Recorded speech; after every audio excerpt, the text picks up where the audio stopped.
ओम शांति।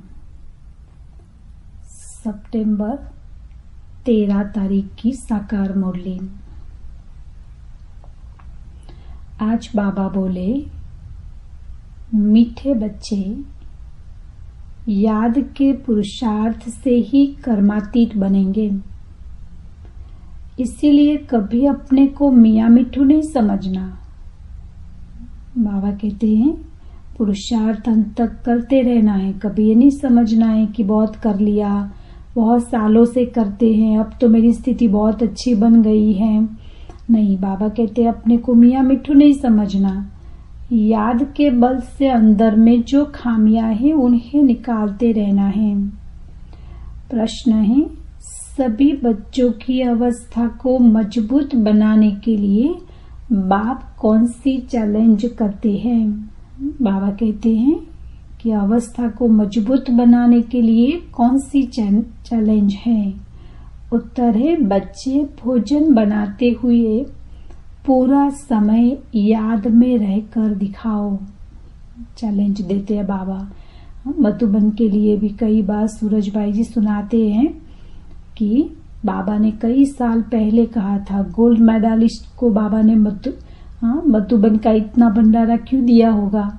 लोग तो सोचेंगे ना कि इतने बड़े पढ़े लिखे गोल्ड मेडलिस्ट और बाबा की भंडारे में सेवा करते हैं। लेकिन बाबा ने सालों पहले कहा था, बहुत योगी बच्चे ब्रह्मा पूजन बनाएंगे बाबा के भंडारे में। तो ऐसा सुनते वो योगी बन गए। वैसे तो हम पहले दिन से बाबा के योगी बच्चे ही है, लेकिन ऐसी योग की गहराई, योग के प्रयोग करते करते अनेक आत्माओं को भी प्रेरणा देते रहे कि कैसे योग के प्रयोग से अपने जीवन में परिवर्तन कर सकते हैं। तो बाबा चैलेंज कौन सी देते हैं कि भोजन बनाते हुए पूरा बाबा की याद में रहकर दिखाओ। यह बाप बच्चों को चैलेंज करते हैं। शिव बाबा की याद में भोजन बनाएंगे तो ताकत बढ़ जाएगी, अवस्था बहुत अच्छी हो जाएगी। परंतु बच्चे भूल जाते हैं। बाबा कहते हैं बच्चों को याद ही नहीं रहता है। बच्चे बाबा को भूल जाते हैं भोजन बनाते बनाते। इसके लिए एक दो को याद दिलाने का पुरुषार्थ करो। विधि बताते बाबा कि क्या करो, एक दो को याद दिलाओ, शिव बाबा याद है, शिव बाबा याद है। डबल सर्विस करनी है। कर्मणा के साथ साथ नर से नारायण बनाने की भी सेवा करो। गीत है, धीरज धर मनवा, तेरे सुख के दिन आए कि आए। ओम शांति। यह किसने कहा और किसको कहा? धीरज धर मनवा किसने कहा और किसको कहा? बाप बैठ बच्चों को समझाते हैं। भक्ति मार्ग में यह गाया जाता है, जब परमपिता परमात्मा आते हैं वही आकर धीरज देते हैं, और कोई मनुष्य धीरज दे नहीं सकता। तुम जानते हो अब सुख के दिन आएंगे, बाप आए हैं सुख धाम में ले चलने। यह है दुख धाम। यह सब भक्ति मार्ग के गीत हैं।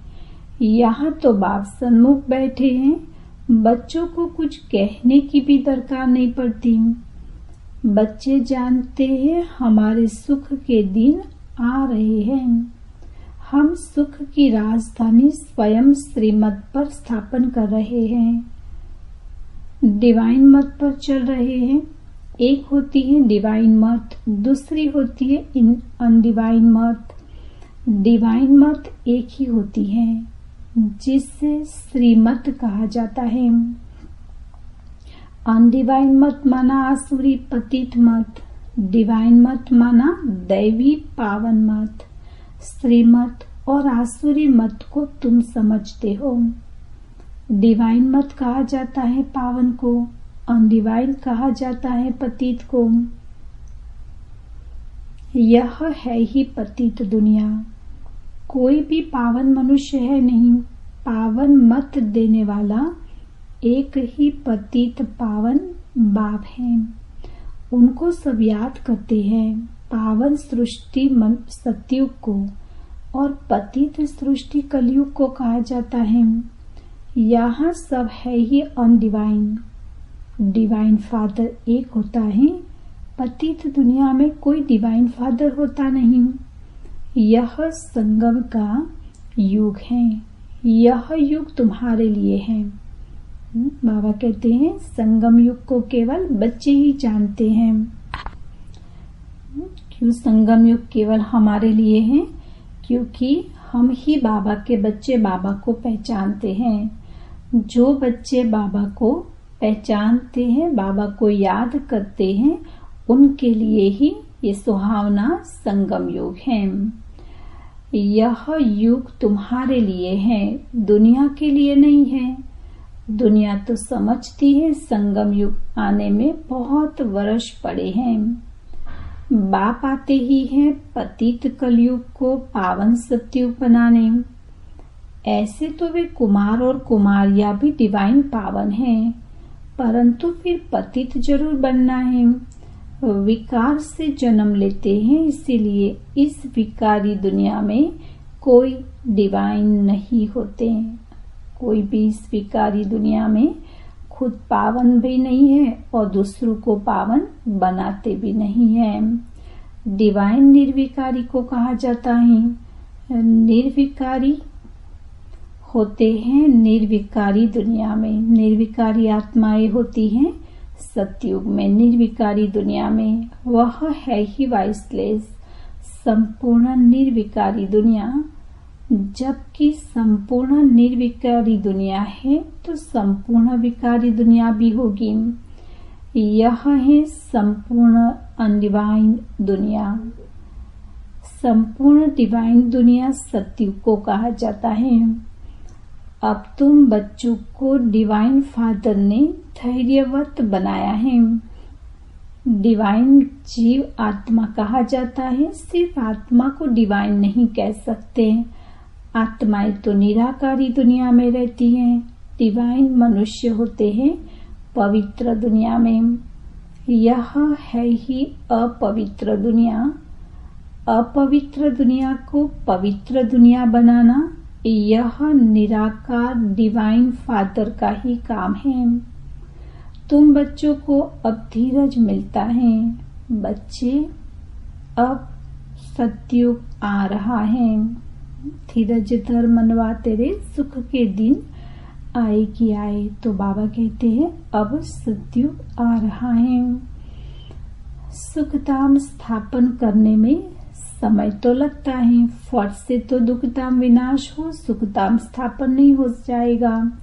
तुमको भी देखो कितना टाइम लगता है। पतित सृष्टि कितनी बड़ी है। तुम भी जब लायक बनो ना, तुम खुद ही कहते हो कि हम अभी स्वर्ग में जाने के लिए पूरे लायक नहीं बने हैं। पूरे लायक बन जाएंगे फिर तो कर्मातीत अवस्था हो जाए। परंतु देह अभिमान बच्चों में होने के कारण समझते हैं हम तो संपूर्ण बन गए। आगे बाबा ने कहा ना, अपने को मियाँ मिट्टू समझते हैं, सोचते हैं हम तो संपूर्ण बन गए, हमको श्रीमत की दरकार ही नहीं, इसीलिए याद नहीं करते। बाप की याद से ही तो श्रेष्ठ बनेंगे। कोई कह न सके कि हम निरंतर बाबा को याद करते हैं। हाँ, बाबा कहते हैं डे बाय डे हमारा याद का चार्ट बढ़ता जाएगा, लेकिन अभी हम निरंतर योगी बन गए हैं, निरंतर याद में रहते हैं। यह तो समझना नहीं, ऐसा नहीं कह सकते याद में रहते रहे तो बाकी क्या चाहिए। सारा दिन भी कोई याद में रहे तो कर्मातीत अवस्था हो जाए, बड़ा मुश्किल है। बाबा की याद में रहना, तुम पुरुषार्थ कर रहे हो सुख धाम में राज्य भाग्य लेने के लिए। अपने को देखना है, अगर हमारे में बहुत विकार हैं, कमियां हैं, तो हम इतना ऊंच पद पा नहीं सकते, निरंतर याद की दौड़ी लगा नहीं सकेंगे। अपने को मियाँ मिट्ठू नहीं समझना है कि मैं तो संपूर्ण हूँ। संपूर्ण होते ही है शिवालय सतयुग में। सारा भारत शिवालय बन जाता है। लक्ष्मी नारायण का राज्य चलता है। मंदिर में राज्य तो नहीं करते हैं ना। बाबा कहते हैं मंदिर में राज्य नहीं करते हैं, सतयुग में जाकर राज्य करेंगे लेकिन वो सारा भारत ही उस टाइम पे मंदिर होगा जहाँ सभी देवी देवताएं हैं। शिवालय सतयुग में सब देवी देवताएं राज्य करते हैं। फिर पूजा के लिए मुख्य लक्ष्मी नारायण का चित्र, उनका मंदिर बनाते हैं। पहले नंबर वाले की ही पूजा होती है। अभी उनको के जड़ मंदिर हैं। चैतन्य में जब राज्य करते हैं तो विश्व के मालिक हैं। बल है भारत में ही, परंतु है तो विश्व के मालिक ना, और कोई राजाई ही नहीं। हम अभी फिर से अपना डिवाइन राज्य स्थापन कर रहे हैं। पावन दुनिया में जाने के लिए पहले जरूर पावन बनना पड़े। मेहनत लगती है, जहाँ तक जीना है याद में रहना, और योग की वर्षा तो होती ही रहती है। ज्ञान और योग की वर्षा तो होती ही रहती है। याद में रहना है, ज्ञान की वर्षा होगी। भिन्न भिन्न प्रकार से समझाया जाता है। वास्तव में लक्ष्मी नारायण के सिवाय डिवाइन अथवा पवित्र किसको कह नहीं सकते। बाप स्वर्ग स्थापन करते हैं, फिर भी नर्क बन ही जाता है। ड्रामा ही सुख और दुख का बना हुआ है शंकराचार्य आकर अपने धर्म की स्थापना करते हैं। फिर भी टालियां पुरानी तो होगी ना। वो धर्म भी जब भी निकला होगा तब नया निकला, लेकिन फिर वो भी तो पुराना होता जाएगा। सन्यासियों की महिमा है। राम तीर्थ, विवेकानंद आदि गाए जाते हैं, क्योंकि शंकराचार्य के पिछाड़ी वाले हैं। नए नए आते हैं तो वह अपना शो करते हैं, परंतु इनको शिवालय तो नहीं कहेंगे। बाबा कहते हैं कलयुग तो कलयुग ही है, संगम है।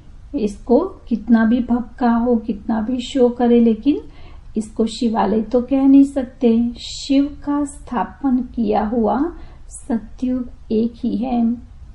मनुष्य इन बातों को बिल्कुल नहीं जानते। ऐसे ही सिर्फ सुनने से कोई समझ न सके।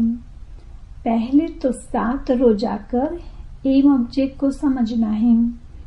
और कोई पढ़ाई के लिए ऐसे नहीं कहा जाता कि पहले 7 रोज समझो। यह एक ही पाठशाला है जहाँ लक्ष्य दिया जाता है। यहाँ बाबा कहते हैं लक्ष्य के साथ पढ़ाई की जाती है। पहले तो फादर को समझो। बाबा कहते हैं मैं बच्चों की सेवा करने आया हूँ। जो कल्प पहले वाले हैं वही आएंगे। जब तक निश्चय बुद्धि नहीं बने हैं तब तक बुद्धि में आएगा नहीं। इसीलिए बाबा पूछते हैं कहाँ तक निश्चय हुआ है। यह कोई गावड़े का सत्संग नहीं है। और सत्संगों में तो कहेंगे फलाना महात्मा गीता सुनाते हैं, फलाना वेद सुनाते हैं। यहाँ कोई महात्मा आदि नहीं है। यहाँ तो बाप बैठ समझाते हैं। पहले जब तक निश्चय नहीं तब तक क्या समझे। वहाँ सत्संगों आदि में समझेंगे यह तो फलाना वेद सुनाते हैं, राज विद्या पढ़ाते हैं। यहाँ तो वेदों शास्त्रों अथवा राज विद्या की कोई बात ही नहीं। तुम जानते हो बाबा इन द्वारा पढ़ा रहे हैं। जब तक यह नहीं समझा है तो क्या करेंगे, और ही वायुमंडल को खराब कर देंगे। यहाँ तुम्हारे में भी ऐसे नहीं है कि सब शिव बाबा की याद में सुनते हैं और समझते हैं। शिव बाबा ब्रह्मा द्वारा पढ़ाते हैं, नहीं। शिव बाबा की पढ़ाई है, यह कुछ भी समझते नहीं। बड़ा मुश्किल कोई यथार्थ रीति समझते हैं। पढ़ाने वाला शिव बाबा है, यह याद हो और सारा दिन बुद्धि में रहे कि हम स्टूडेंट हैं तो नंबर 1 चले जाएंगे, परंतु तुम्हारे में भी नंबरवार हैं। बाबा कहते हैं मुझ पढ़ाने वाले को याद करो, तो मैं ही बाप, टीचर, गुरु हूँ। तीनों को इकट्ठा याद करना है। लौकिक संबंध में तो बाप अलग, टीचर अलग, गुरु अलग होते हैं। यहाँ एक को ही याद करना है और है बहुत सहज, परंतु माया याद करने नहीं देती है। बाबा कहते हैं बहुत सहज, परंतु मुश्किल क्यों लगता है? क्योंकि माया याद करने नहीं देती है, घड़ी घड़ी बुद्धि योग तोड़ देती है। तुम बच्चे आपस में बैठते होंगे, समझो कोई मशीन चलाते हैं अथवा मक्खन निकालते हैं तो शिव बाबा को याद कर मशीन चलाते हैं। तो बाबा कहते हैं कोई भी सेवा करते हैं शिव बाबा की याद में, बाबा के यज्ञ के लिए मक्खन निकाल रहा हूँ। बाबा कहते हैं मशीन चलाते हो, मक्खन निकालते हो, मतलब कोई भी सेवा करते हैं तो ये याद रहता है कि मैं शिव बाबा की याद में बाबा के यज्ञ की सेवा कर रही हूँ। कितनी खुशी की बात है। यज्ञ के लिए भोजन बनाता हूँ, खुशी होती है ना, परंतु फिर घड़ी घड़ी भूल जाते हैं। फिर पुरुषार्थ करना पड़े खुद का। एक दो को याद कराने का पुरुषार्थ कराने वाला चाहिए। फिर भी शिव बाबा को याद कर भोजन बनाएंगे तो ताकत बढ़ जाएगी, तुम्हारी अवस्था बहुत अच्छी हो जाए, परंतु ऐसे होता नहीं है। बाबा कहते अगर ऐसा पुरुषार्थ करे तो अवस्था बहुत अच्छी हो जाए, परंतु ऐसा होता नहीं है। मतलब बाबा की याद में भोजन बनाते नहीं है, बाबा की याद में सेवा करते नहीं है। ब्रह्मा भोजन की तो बहुत महिमा है, परंतु जब आत्मा शिव बाबा की याद में रह बनाए, शक्तियों का ऐसा भंडारा हो, याद में रह भोजन बनाए, तब तो शक्ति मिले। वह भी शक्तियों की बुद्धि में नहीं आता है। नहीं तो पुरुषार्थ करे बाबा को तो दिल होती है, अपने हाथ से शिव बाबा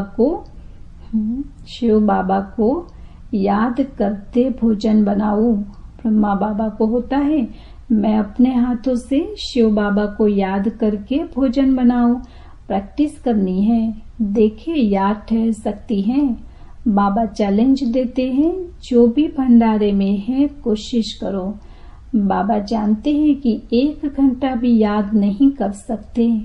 याद वाले ज्ञानवान हो तो डबल सर्विस में लग जाए। जब तक कांटे को फूल न बनाएंगे तो कुछ काम के नहीं है। राजाई के लायक वह बनते हैं जो नर को नारायण बनाने की सर्विस करते हैं। जितना तकदीर में है वह अपने पुरुषार्थ से तकदीर को पाते रहते हैं। बाप तो सबको कहते हैं जितना करेंगे, जो करेंगे सो पाएंगे। अपने मोस्ट बिलवेड बाबा को याद करना है। याद की ही मेहनत है। बाबा भी बतलाते हैं मैं बहुत उपाय करता हूँ, परंतु हो नहीं सकता, बहुत मेहनत है। मेहनत करते करते अंत में कर्मातीत अवस्था होगी, फिर साक्षात्कार करते रहेंगे, माया नहीं आएगी। यहाँ बैठे बैठे सब दिव्य दृष्टि में देखते रहेंगे। वो अवस्था कितनी अच्छी होगी। यहाँ बैठे बैठे भी उड़ जाएंगे, दिव्य दृष्टि में देखते रहेंगे, फिर माया भी नहीं आएगी। कितनी सुंदर अवस्था होगी वो हमारी। अभी तो टेलीविजन में देखते हैं। टेलीविजन कोई दिव्य दृष्टि नहीं है। विनाश का साक्षात्कार, वैकुंठ का साक्षात्कार टेलीविजन में नहीं देख सकेंगे। जितना जो ज्ञानी और योगी है उनको तो वैकुंठ की राजधानी देखने में आती रहेगी। बिगर टेलीविजन रखे तुम जर्मनी, लंदन आदि देखते रहेंगे। टेलीविजन से यह दिव्य चक्षु का साक्षात्कार वंडरफुल है। सच्चे दिल से बाप की सर्विस में लगना है, तब मजा है। बुद्धि भी कहती है बाबा अंत में बहुत खातिरी करेंगे, घुमाना फिराना बहलाना यह खातिरी है ना। ऐसा बनने के लिए लायक भी बनना चाहिए ना। लायक बनाने वाले को याद करने से ही लायक बनते जाते हैं। जितना याद करेंगे और स्वदर्शन चक्र फिरता रहेगा तो फायदा है। बीज को याद करने से झाड़ भी याद आएगा। यह बातें सिवाय तुम्हारे कोई भी समझ न सके। इस याद और ज्ञान से हम इतना जमा करते हैं, वहाँ यह पता नहीं होगा कि यह कहाँ से वर्षा मिला है। यह थोड़े ही समझते हैं कि यह हमारे संगम की कमाई है। बादशाही मिल जाती है, तुम सदा सुखी रहते हो। बड़ी भारी मंजिल है।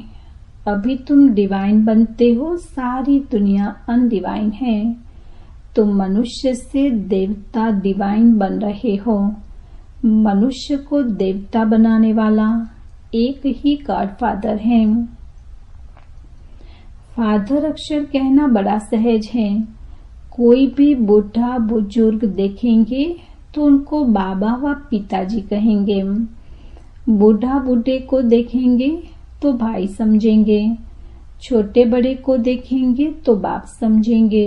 निराकार बाप का तो कोई को पता ही नहीं है। सिर्फ कह देते हैं गॉड फादर। यह नहीं समझते हैं कि हम आत्मा हैं, हमारा बाप वह है। बाप जरूर वर्षा देता होगा। अभी तुम जानते हो हमारा बाप हमको वर्षा दे रहे हैं। इस वर्षे के लिए ही हम बार बार पुकारते थे, प्रार्थना करते थे। अब वही पड़ा रहे हैं। अभी हम प्रार्थना अथवा भक्ति करने से छूटे। बाबा कहते हैं अभी हमारा ये लास्ट समय है, हमारा भक्ति का फल मिल गया है, तो अभी हम भक्ति करने से छूट गए। बड़े मजे की नॉलेज है। कहते हैं आप हमारे बेहद के बाप हो, फिर हमको छोड़ लौकिक बाप के पास बुद्धि क्यों जाती है। बाबा प्रश्न पूछते हैं, जब कहते हैं शिव बाबा हमारा बेहद का बाप है, तो फिर लौकिक में बुद्धि क्यों जाती है। परंतु किसकी तकदीर में नहीं है तो बुद्धि में बैठता नहीं। खुद ही कहते हैं हमारी तकदीर में राजयोग की बादशाही नहीं है, तो बाबा क्या करे। क्यों नहीं तकदीर बनाते हो। तकदीर बनाने में तो कोई को मना नहीं है। तकदीर में नहीं है तो बाबा को छोड़ देते हैं। फिर माया बिल्ली बुद्धि में घोटाला डाल देती है। बाप भी क्या करे, माया बिल्ली पर जीत पानी है। काम काज करते शिव बाबा की याद रहे तो बहुत फायदा हो जाए। 1 मिनट भी याद करने से बड़ा फायदा हो सकता है। एक तो को सावधान करो, फिर कोई माने या ना माने। बाबा युक्तियां बहुत बतलाते हैं, फिर भी कोई युक्ति से चले कोई न चले। बाबा कहते हैं हमें एक तो को बाबा की याद दिलाते रहना है। अच्छा, मीठे मीठे सिकिल थे बच्चों प्रति मात पिता बाप दादा का याद प्यार और गुड मॉर्निंग। रूहानी बाप की रूहानी बच्चों को नमस्ते। हम रूहानी बच्चों की रूहानी बाप दादा को याद प्यार गुड मॉर्निंग और नमस्ते।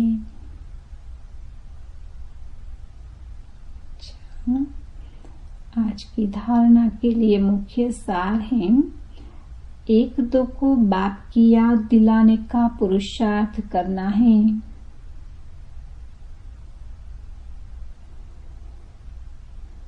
बाप टीचर, सतगुरु तीनों को साथ साथ याद करना है। भोजन बनाते व खाते समय याद में जरूर रहना है। बाप, टीचर, सतगुरु तीनों को साथ साथ याद करना है। भोजन बनाते व खाते समय याद में जरूर रहना है। आज बाबा ने धारणा के लिए ये पक्का कराया कि कोई भी काम करे लेकिन बुद्धि से बाबा को याद करते रहना है। और खास बाबा ने कहा भोजन 100% बाबा की याद में रहकर बनाकर दिखाओ। हाँ, बाबा ने आज चैलेंज दिया है। तो हम सभी लक्ष्य रखेंगे, एक दिन के लिए नहीं। जब भी भोजन बनाए, एक प्रैक्टिस हो जाएगी तो फिर नेचुरल उस टाइम पे बहुत बाबा की याद रहेगी। दूसरा है सच्चे दिल से बाप की सर्विस में लगना है। कांटों को फूल, मनुष्य को देवता बनाने की सेवा करनी है। आज का वरदान है कर्म क्षेत्र पर कमल पुष्प समान रहते हुए, कर्म क्षेत्र पर कमल पुष्प समान रहते हुए माया की कीचड़ से सेफ रहने वाले कर्म योगी भवा। विस्तार है कर्म योगी को ही दूसरे शब्दों में कमल पुष्प कहा जाता है। कर्म योगी अर्थात कर्म और योग दोनों कंबाइंड हो। किसी भी कर्म का बोझ अनुभव न हो, किसी भी प्रकार का कीचड़ अर्थात माया का वाइब्रेशन टच न हो। आत्मा की कमजोरी से माया को जन्म मिलता है।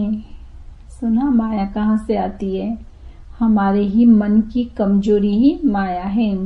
हमारे कमजोर विचार ही माया है।